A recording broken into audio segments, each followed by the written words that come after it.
Moses was 80 years old. It felt like he had lived two different lives. For the first 40 years, he had lived in the palace of Egypt, enjoying all the pleasures of life, yes, but at the same time, trying to keep up with all the demands and the pressures that came with being a part of Pharaoh's family. That seemed like another lifetime now, because for the last 40 years, he had lived as a husband and a father, keeping his father-in-law's sheep out here in the wilderness of Midian. Talk about a contrast. 40 years in the big city living as royalty, and now 40 years in this barren country working as a shepherd. He sure didn't miss Egypt, but there were still so many things about his life that he just hadn't figured out.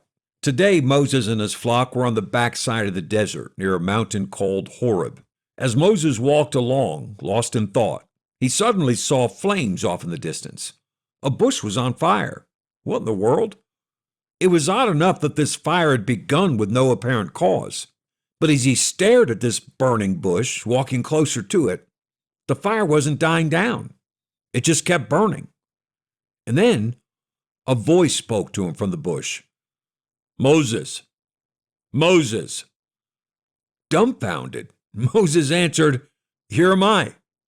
The voice from the bush continued, "Don't come any closer. Take your shoes off. You're on holy ground." What? "I'm the God of thy father, the God of Abraham, the God of Isaac, and the God of Jacob." Now Moses was scared to death. He immediately dropped his head and hid his face. The Lord said, "I have surely seen the affliction of my people which are in Egypt, and have heard their cry by reason of their taskmasters.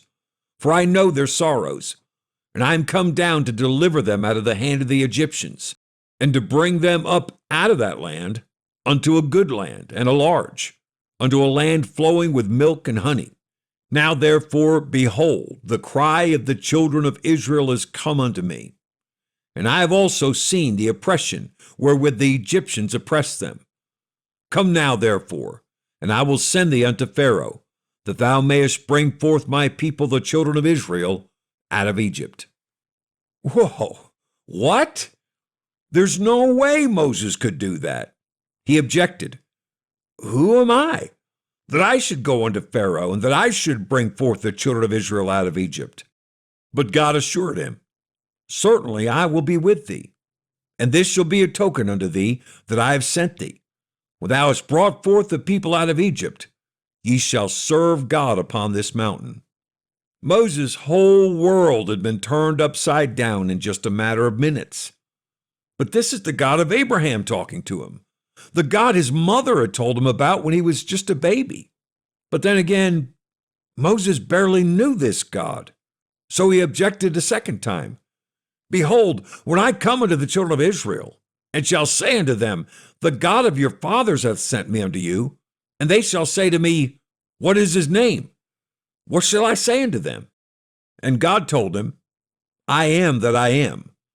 Thus shalt thou say unto the children of Israel, I am hath sent me unto you. Gather all the elders of Israel together, and tell them the God of their fathers hath sent you. They will listen to you, though I'm sure that Pharaoh won't listen to you. But when I show my wonders upon the land of Egypt, after that, he will let you go." Moses just wasn't buying it. He objected a third time. "They're not going to believe me. They're going to say, the Lord hasn't appeared to you." So God asked him, "What's that in your hand?" Moses said, "A rod." God said, "Throw it on the ground." When Moses threw it on the ground, it turned into a snake, and Moses ran to get away from it. God said, "Now go pick it up by the tail." Moses nervously went and grabbed that snake by the tail, and as soon as he touched it, it turned back into the rod. Next, God had Moses put his hand inside his shirt, and when he pulled it out, it was covered in leprosy. Moses put his hand in his shirt again and pulled it out, and it was perfectly whole. God told him, "If they don't believe those two signs, I'll turn the water into blood, and they will believe my wonders." Moses objected a fourth time. "But God, I'm just not eloquent. I don't speak well." The Lord asked him, "Who made your mouth?" "I did. I'll tell you what to say." Then Moses objected one last time. Lord, surely there must be somebody better you can send to do this job.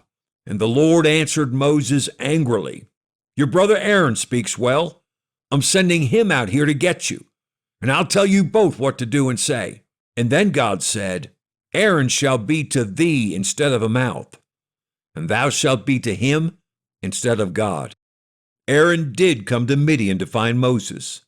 Moses and his family went to Egypt with Aaron to carry out this great mission.